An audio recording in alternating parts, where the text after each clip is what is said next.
Scott being unrealistic. David Frost warns Brussels time is short. Give us Brexit now. A final agreement between the United Kingdom and the European Union is very much possible yet far from certain. Britain's chief negotiator warned as he urged Brussels to abandon impossible demands. The two sides are entering the final stages of negotiations as the UK works to nail down a free trade agreement before the Brexit transition phase comes to a close at the end of the year.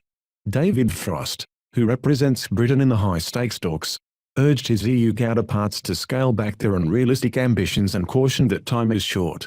Tensions have flared over Brussels' attempts to limit the UK's ability to set its own fishing policy, design its own regulations and decide what aid to give British businesses. Meanwhile, leading Brexiteers have called for Britain to terminate the withdrawal agreement because it gives Brussels and its agencies continuing power over the UK for years to come. They warn that if the agreement remains in place, the UK will face years of legal wrangling and nothing less than a nightmare on Brexit Street. However, Mr. Frost insisted the government remains focused on trying to secure a Canadian-style free trade deal. He said, "As we enter the final stages of negotiations, we are all focusing on what it might take to get a trade agreement in place. An agreement is still very much possible, but equally very far from certain. The last 2 weeks of informal talks have been relatively positive, but there remains much to be done, and time is short. We have been saying from the beginning of this process that we simply want a standard free trade agreement like Canada. Sadly, the EU's position has not been so straightforward, and we continue to be asked to accept provisions which do not reflect the reality of the change which our exit from the EU brings. If the gaps in these areas are to be bridged, the EU still needs to scale back more of its unrealistic ambitions and work on more realistic policy positions. I hope this will be possible this coming week, and I and my team are ready to work as hard as necessary to move things forward."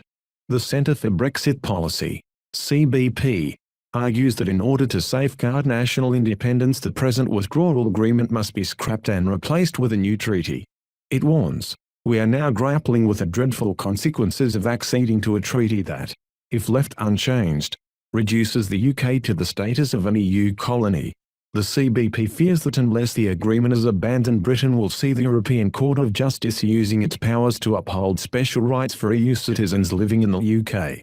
The think tank also anticipates attempts to outlaw efforts by the UK to support domestic industry.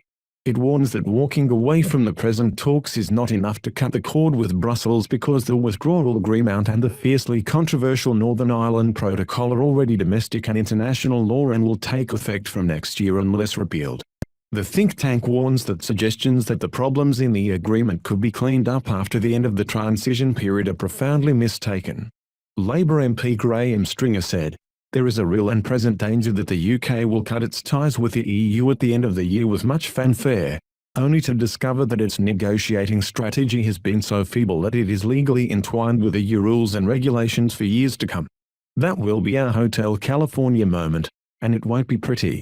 Conservative MP Andrew Bridgen also pushed for the withdrawal agreement's termination, saying, "It is clear whether we leave the transition period on December 31st with or without a free trade deal with the EU. We need a clean break from their control. The withdrawal agreement has served its purpose in facilitating negotiations, and it should be repealed by our sovereign parliament prior to us leaving the transition period to prevent any further interference by the EU in sovereign UK matters in future." John Longworth, Director General of the Centre for Brexit Policy, said, "This new report from the CBP is a wake-up call for ministers as they struggle to negotiate the final terms of the UK departure from the EU. Deeply embedded in the WA sweeping powers for the EU over much of our commercial and national life.